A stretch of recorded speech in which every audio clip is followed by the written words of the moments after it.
Operation সিঁদুর থিমে new town ক্লাবে দুর্গাপুজো, নজর কাটছে 3D লেজার শো। এবছর দক্ষিণ দিনাজপুরের বালুরঘাটের নিউ টাউন ক্লাব ও পল্লী পাঠাগারের দুর্গাপুজোর থিম অপারেশন সিঁদুর দর্শনার্থীদের মধ্যে ব্যাপক সাড়া ফেলেছে।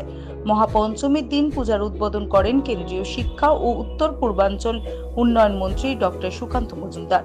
উদ্বোধনের দিন থেকেই হাজারো মানুষ ভিড় করেন ক্লাব প্রাঙ্গণে। থিমে তুলে ধরা হয়েছে নারীর সাহস, আত্মরক্ষা ও সমাজে মর্যাদার প্রতীক সিঁদুরের তাৎপর্য। নারীর আত্মশক্তির গল্প বলেছে এই পুজো। এই পূজার বিশেষ আকর্ষণ 3D লেজার লাইটিং শো, যা দক্ষিণ দিনাজপুর জেলায় প্রথমবার।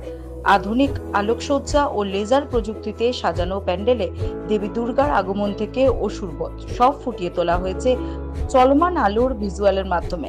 প্রযুক্তির এই সংযোজন দর্শনার্থীদের দিয়েছে এক নতুন অভিজ্ঞতা। এই পূজা মণ্ডপের থিম সম্বন্ধে মন্ত্রী সুকান্ত মজুমদার বলেন, এই ধরনের থিম পূজা শুধু উৎসব নয়, সমাজে বার্তা পৌঁছে দেওয়ার শক্তিশালী মাধ্যম হয়ে উঠেছে। নিরাপত্তা ও শৃঙ্খলা বজায় রাখতে স্থানীয় পুলিশ ও স্বেচ্ছাসেবকরা ক্লাব প্রাঙ্গণে দায়িত্ব পালন করছেন। দর্শনার্থীদের জন্য রয়েছে আলাদা প্রবেশ বাহিরের পথ, পানীয় জল ও প্রাথমিক চিকিৎসার ব্যবস্থা।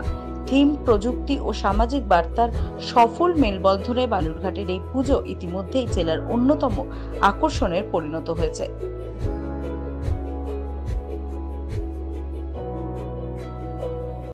উদ্বোধনের সময় বিশাল সংখ্যক মানুষ এখানে উপস্থিত হয়েছিলেন।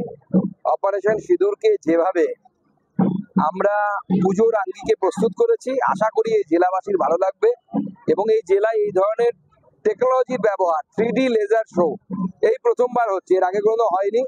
তো আমরা জেলাবাসীকে এই উপহারটা দিয়েছি নিউ টাউন পল্লী পাঠাগার ক্লাব এবং পল্লী পাঠাগারের তরফ থেকে। আমি নিউ টাউনের প্রত্যেকটি সদস্যকে এই জন্য ধন্যবাদ জানাবো, তাদের কঠোর পরিশ্রম, এবং তার সাথে সাথে দক্ষিণ দিনাজপুর জেলাবাসীকে এবং আশেপাশের জেলাবাসীদেরকে আহ্বান জানাবো, আসুন দেখে যান এই অপূর্ব কৃষ্টি এবং নিদর্শন।